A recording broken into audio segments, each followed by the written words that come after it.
Pickle, let's go to the hotline, and let's go down to San Antonio and welcome in the head coach of the nationally ranked Trinity Tigers. We're joined by Coach Jerheme Urban. Coach, how are you? Hey, I'm doing great, Greg. How are you? Doing great. How are things in beautiful San Antonio? I'm doing very, very well. We enjoyed a cool morning this morning at practice. Guys were a little extra chipper with a 48-degree start, so it's nice to see some fall weather here on the front end before a hot weekend. Yeah, I was going to say it feels. I'm sure those 2 days feel long, long ago. I want to ask you a little bit about this program and the resurgence that it's gone through under your watch. You've been there since 2012 when you joined as an assistant, been the head coach there since 2014. Compared to the program that you entered in 2012 to what you guys are now, sixth in the nation, what do you think is the biggest difference in that program that has you guys rolling right now?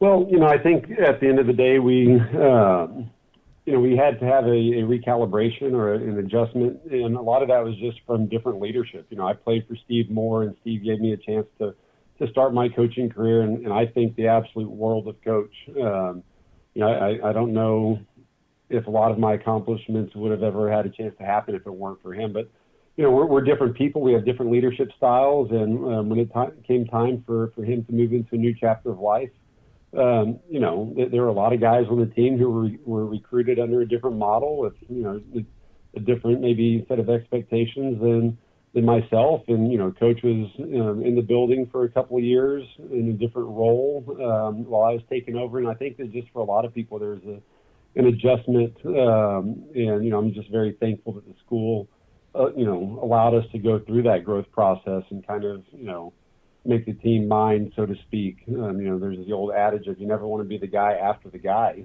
and Coach was the guy, but it just took a while to kind of get readjusted to a new, system and just set of expectations.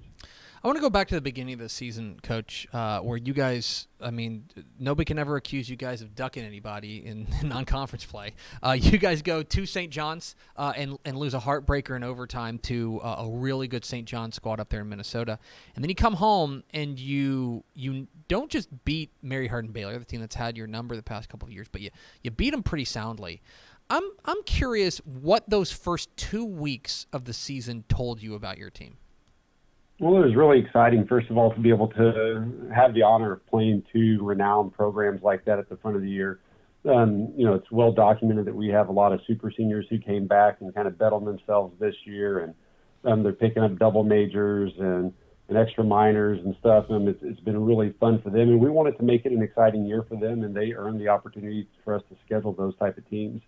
St. John's, we learned a lot about ourselves. We learned that we can play really, really well, that we can match up against great teams. We also learned the value of depth. We played the second half with 5 of our defensive starters down. We had Tucker going in and out in the second half. We had some other guys on offense, and we earned some very, very valuable lessons and playing time for some guys in a playoff-type environment early in the year that, maybe they would not have earned in previous years until the end of the season. So we grew up. We learned some stuff. I learned some different things from some clock management that I didn't operate well at the end of the game. So we learned a lot about ourselves, and we came back, and you referenced the Mary Hardin-Baylor game, but again, that's a phenomenal program. They were rebuilding some. We had a chance to play them at home, and the guys took some of the lessons from week one and applied them there, and we played a good game. Those kind of set the stage for the conference run here as we continue to work through that.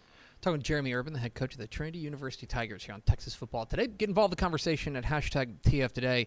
Coach, you mentioned him, but Tucker Horn, a guy that we've known through the Texas high school football, growing up through Texas high school football, and has obviously shined for you guys there at Trinity. You're a guy who is a Trinity alum. You know this program inside and out. Tucker Horn, it seems to me from the outset, is establishing himself as one of those all-time great Trinity quarterbacks. I'm curious to know, obviously still work to do, and nobody's satisfied there, but Tucker Horn and what he means to this program, I'm curious what you would say about it. He's as good. He's the best I've ever coached. That's for sure. It's hard for me to put into perspective, where he is now compared to the greats of, Mike Burton and Roy Hampton. A lot of that because I was a young football player at that time. I was a peer of those guys, and there's a lot of nostalgia when I think back to those eras. But you have to put Tucker in that breath with knowing what we do on offense, the amount of responsibility he has. He's the best that we've ever had in terms of protecting the football. He's Sunday level between the years. We've had a chance to talk to some scouts about that. He can make all the throws that we need him to make.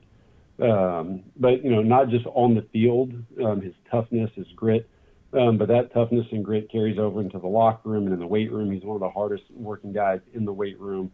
Sometimes I'm having to, caution him and pull him back at times, saying, hey, Matt Hasselbeck, Trent Dilfer, Tony Romo, those guys had to be smart in season at times. We need you to do the same thing without, encouraging. Because taking time off or a day off is never, that's not part of his vocabulary. But just the way he's leaving a lasting impact, he'll be missed next year. But I've got incredible confidence in Ryan back to carry on a legacy, and a lot of that's because of Tucker's leadership, pouring into Ryan. He's a second coach in the meeting room with me. He's leaving a tremendous impact on the field, but his legacy will carry on, and hopefully it's a lot of wins and success when he's gone because of who he is as a person and as a leader. On the other side of the ball, defense has been rolling, and you mentioned the number of fifth-year guys. You've got one of them, super seniors. One of them, Caleb Harmel, your linebacker, a guy we've known since the Burton days, a little 2A football there at Burton. But he's playing big boy football these days. Just how important and how integral is Caleb Harmel to what you guys do?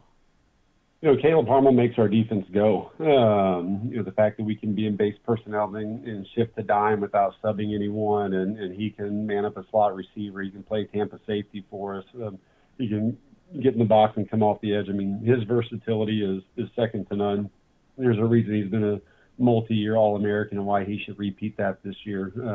Just like Tucker, we've had some phenomenal linebackers who've come through Trinity over the years, J.P. Pazowski, Julian Turner, a couple of guys in different eras, Jason Leshikar, but, Caleb's athleticism and speed is very different.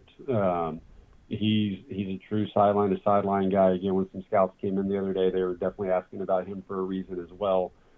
He's just very savvy, and you referenced the Burton days. He accounted for 76 touchdowns as a junior.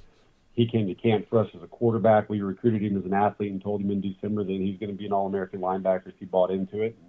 He kind of looked side-eyed at me for a second because he'd always played quarterback, but I'm so thankful that, he looked at it as an opportunity to get an elite degree and try something new, and he's truly flourished at that spot.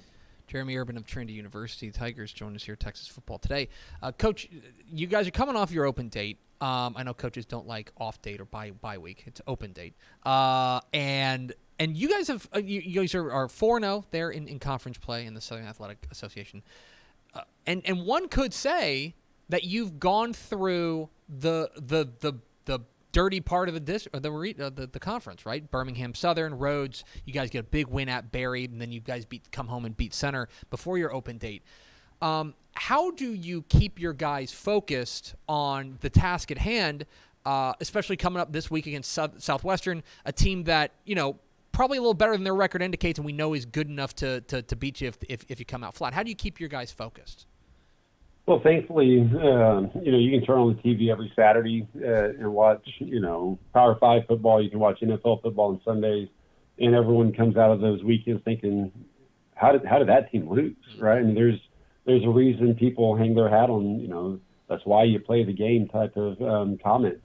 And we're very cognizant of that. We understand that there's a period of time not too long ago in the grand scheme of things that we were those teams trying to create a name for ourselves. And again, I love the way our locker room is constructed and the guys in there, and they keep those memories fresh. It's kind of the common language that we have, and it's passed down. And you do get a little worried at times about, the some of that stuff ever starts sounding like Charlie Brown's teacher, but I believe in our guys. I think that they understand that, teams are good enough to beat us if we don't show up, and we have to respect the process. We have to be humble in our approach if we expect any type of pride in the results. And, that's something that continues to echo through. And we've got young, hungry guys who are really, really itching to make a name for themselves that are doing a great job, sharpening us at practice every day on their development path. I can't say enough for our Devo guys. I'm very excited about the future because of what I've seen from those guys, and they bring it every day, and they don't allow the older guys a chance to take a breath, and that's kind of what you need. And so, I think we'll continue to take it 1 week at a time. We know that we're going to get everyone's best punch. We've got to be ready for everything, and I think that that's a challenge in and of itself that our guys get excited about. Finally, Coach, last question for Jerheme Urban of the Trinity University Tigers. Coach, you're still a young man. You're in good shape, and people may not know this. You are the only head college football coach in Texas that caught a pass in a Super Bowl. It's true. I looked it up. And so my question for you, if you had to pick another Division III coach to be your quarterback right now, to throw you the ball, who's your QB1 as you're out there running a post? Oh man, because we've had some great battles, and I have respect for the program. I'd have to go out to Abilene, Texas, and I'd probably dial up my guy Jordan Neal. Yeah. He threw the ball around the yard pretty well. I know that there's some other great ones out there, but I've really enjoyed watching Jordan build his program. Love him to death, and I knew he can spin the rocks. If I had one more in me, and we're going Toby Keith, as good as I ever was one time, I'm going Jordan Neal to toss it to me. Yeah, I think that's probably a good pick. He'll put it on the money. I think the timing would work out. He's Jerheme Urban. He's the head coach of the number 6 ranked Trinity University Tigers, taking on Southwestern this week. Coach, we appreciate your time. Congratulations again on all your success, and best of luck this Saturday. Hey, thank you, and tell Craig I say hello, and he's a voice that I have listened to so many times. So I'm glad you're having him on today as well. I will make sure I pass that along. Thank you, Coach. Appreciate you. Take care. There he goes, Jerheme Urban, head coach of the Trinity University Tigers.